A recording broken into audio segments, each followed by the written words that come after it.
Action. Assalamualaikum warahmatullahi wabarakatuh.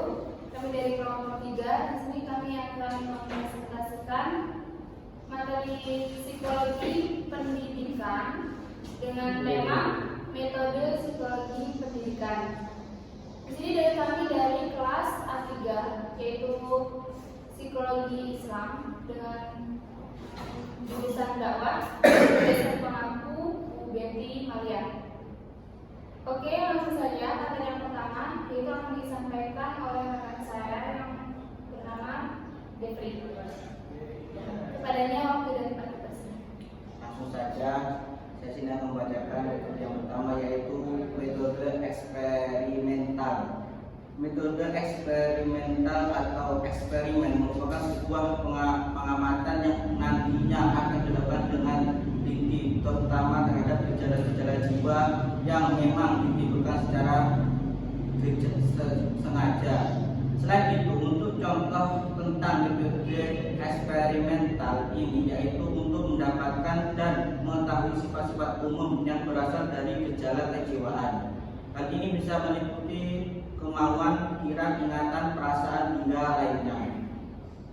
Kelebihan dari metode tersebut yaitu dapat melakukan pengontrolan secara ketat pada faktor-faktor yang memiliki kemungkinan sehingga dapat mempengaruhi hasil dari penelitian. Untuk langkah-langkah tepat dalam menggunakan metode ini seperti adanya permasalahan ataupun problem. Yang selanjutnya itu menampilkan kesimpulan yang ada secara general. Yang selanjutnya itu mencari hipotesis, mengumpulkan teori ataupun konsep yang berkaitan langsung dengan permasalahan. Yang selanjutnya itu menguji secara empiris dan sesuai dengan data yang ada di lapangan.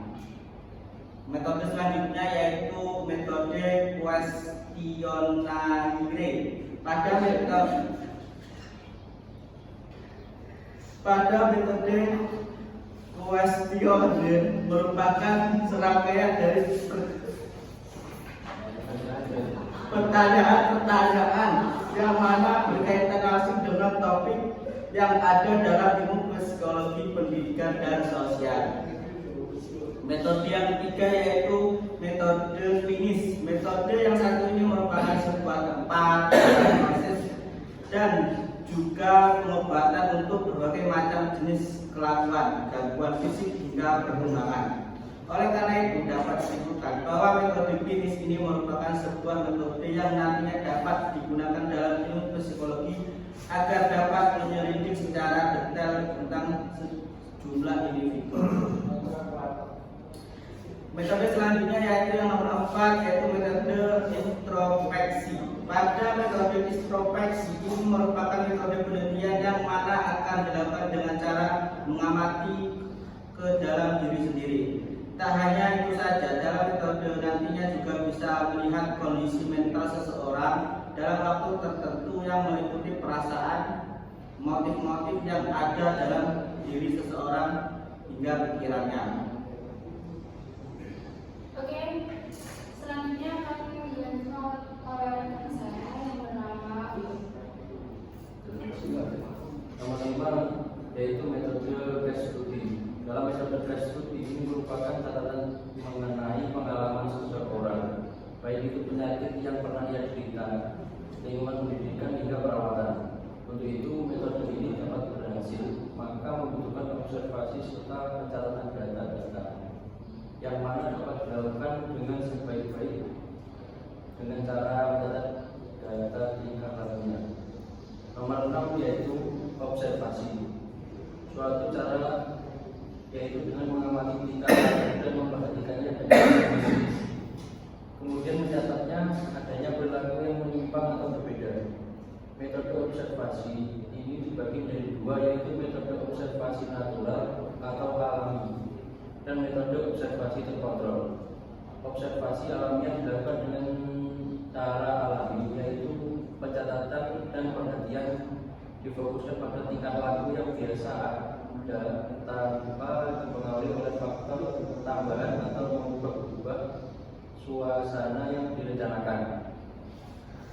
Observasi observasi terkontrol yaitu bila mana lingkungan berubah atau dikondisikan sedemikian rupa untuk tujuan observer dan pengaruh pada hasil pengamatan yang diberikan. Misalnya ingin mengamati respon anak terhadap suatu lingkungan pergaulan tertentu, lalu melihat perubahan atau reaksi dari anak. Observasi ini bisa dilakukan dengan secara kelompok berkelompok dengan jenis kelamin yang sama dan waktu yang berbeda. Lanjut nomor 7, tugas atau metode seperti tugas. Metode tugas yaitu dengan pertanyaan-pertanyaan yang diberikan seperti mengerjakan tugas. Anak diberikan pertanyaan-pertanyaan itu untuk dijawab secara mandiri. Dari hasil tugas tersebut dapat mengukur perkembangan psikis anak dan alat ukurnya sudah standar secara ilmiah. Standar itu penting karena di sini hasil akan dijumlahkan dan memberikan skor individu dengan skor kelompok sama untuk menentukan bagaimana individu itu menjawab pertanyaan tentang orang lain. Nomor 8, eksperimen. Dalam metode eksperimen ini, peneliti sengaja menimbulkan budak atau pernyataan jiwa yang dijadikan rangsangan-rangsangan. Segala perilaku yang diamati kemudian dicatat dan didokumentasikan secara rinci. Peristiwa yang terjadi selama eksperimen berlangsung dapat diulangi di lain waktu bila diperlukan dan merupakan kelebihan dari metode ini. Dalam eksperimen ini, beberapa hal yang perlu diperhatikan yaitu variabel bebas yang mempengaruhi variabel terkait. Misalnya kelompok anak tentang pengaruh kelompok bermain terhadap perkembangan bangsa. Pada penelitian seperti ini, variabel bebas yang mungkin mempengaruhi perkembangan bangsa sangat banyak seperti umur, jenis kelamin, status sosial, pendidikan orang tua, kondisi fisik dan lain-lainnya. 9. Nomor 9, kuesioner atau angket. Kuesioner merupakan alat ukur atau suatu instrumen pengumpul data. Bentuknya bisa berisi beberapa pertanyaan terkait yang ingin diketahui. Pertanyaan masing-masing dijawab oleh responden dengan mandiri dan sesuai dengan apa yang ada pada dirinya. Kemudian kuesioner ditelaah per nomor dan diberikan scoring tertentu sehingga menghasilkan keluaran scoring yang memiliki makna kesimpulan. Oke, presentasi selanjutnya akan dilanjutkan oleh rekan saya yang bernama M. Hazim Munsif. Masih melanjutkan tentang metode dalam psikologi pendidikan yang nomor 10, studi kasus. Studi kasus merupakan metode penyelidikan dalam psikologi pendidikan tentang mencari tahu latar belakang ekonomi, budaya, fisik, dan mental anak yang sedang dididik. Metode ini mungkin memerlukan tenaga yang cukup besar karena menginginkan data yang akurat dan waktu yang juga lama sampai bertahun-tahun. Pencatatan dilakukan dari hal terkecil yang memiliki unsur-unsur perkembangan pada perilaku dan psikis anak. Studi kasus diberikan dari banyak hal, dari mulai unsur intrinsik dan ekstrinsik. Ke-11, proyeksi. Proyeksi yaitu metode psikologi pendidikan dengan cara pengambilan data, yaitu memberikan gambar-gambar atau tulisan-tulisan berbentuk udah seperti sebuah permainan, lalu mempersilahkan responden untuk memberikan tanggapan, pengertian atau menerjemahkannya masing-masing sebagai proyeksi perilaku. 12. Metode retrospeksi merupakan metode psikologi pendidikan dengan cara mempelajari perubahan yang terjadi atau pengalaman di masa lampau. Hal yang ingin diketahui dan diteliti sudah terjadi di masa lampau sehingga data dan pengamatan bisa melalui data-data tertulis, misalnya pada rekaman diri, buku diari atau media yang menyimpan memori masa lalu. Bisa juga menanyakan pada partisipan tentang suatu suatu situasi di masa lalu dan responnya terhadap situasi tersebut. 13. Metode retrospeksi, yaitu kembali ke introspeksi, memiliki arti yaitu penyelidikan terhadap perubahan kejiwaan orang lain. Metode ini menghasilkan dugaan yang menghubungkan realitas fisik atau tingkah laku dalam keadaan psikis seseorang. Hal yang diperhatikan hanya dapat ditangkap oleh panca indera peneliti. Hal yang diamati merupakan aspek tampak misalnya seperti gerak diri, perkembangan atau respon psikis terhadap zaman. 14. Metode indirect.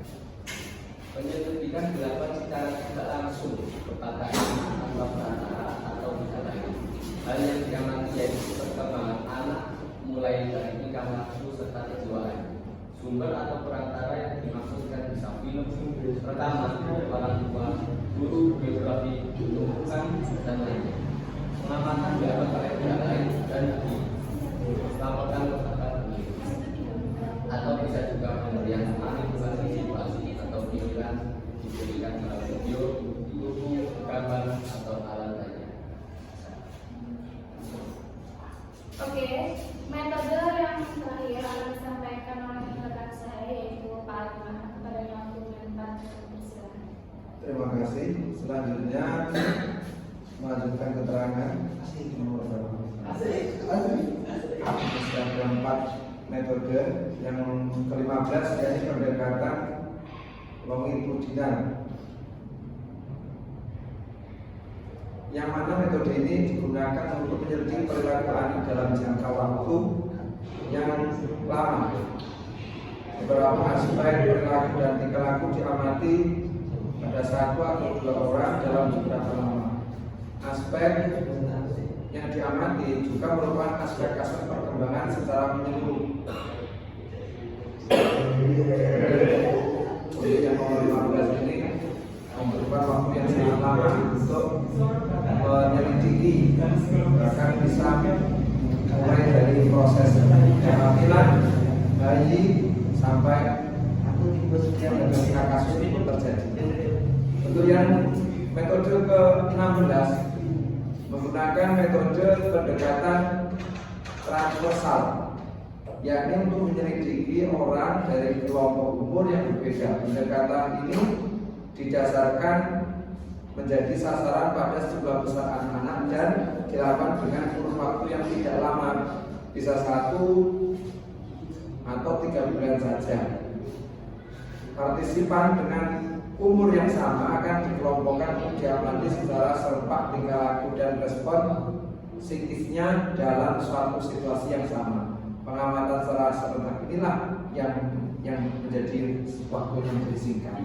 Yang ke-17 metode pendekatan lintas budaya, yaitu membandingkan anak-anak dari umur yang sama tetapi hidup dalam latar belakang budaya yang berbeda. Penelitian akan melihat perbedaan dalam perkembangan perilaku dan psikisnya melalui tata cara mendidik atau aturan sosial budaya yang ada.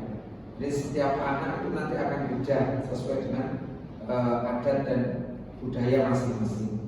Metode yang terakhir adalah metode direct, yaitu diwakili oleh banyak metode psikologi pendidikan di atas, yaitu dinamakan penelitian berhubungan langsung dengan partisipan atau mengamati secara langsung tingkah laku dan psikis partisipan. Metode direct dilakukan sendiri oleh peneliti dan tidak diwakilkan pada orang lain. Pengamatan bisa dilakukan dengan sepengetahuan partisipan atau tidak. Misalnya, ada anak-anak di mana peneliti meminta izinnya pada orang tua. Apabila partisipan mengetahui hal tersebut, kemungkinan didapatkan data bias sangat tinggi karena partisipan sangat mengenalkan dan mengendalikan dirinya. Oke, itu yang dapat kita berlima terangkan dari sekian metode-metode dalam psikologi pendidikan yang ada erat hubungannya dengan psikolog masalah nanti urusan belajar mengajarinya manusia tersebut, maka dinamakan psikologi pendidikan. Terima kasih. Waktu saya kembalikan ke moderator. Oke, terima kasih kepada rekan-rekan yang telah bertugas. Di awal tadi saya lupa mencantumkan nama-nama anggota kelompok, dan di sini saya akan membacakan ulang nama-nama anggota kelompok kami. Kami berasal dari kelompok 3, saya sendiri Dinda Arumi, dan rekan saya Devi Setiadewi, kemudian ada Muhammad Syafiul Khalqi, kemudian Muhammad Hazim Munsif, dan yang terakhir adalah Pak Arifan. Terima kasih. Segala kekurangan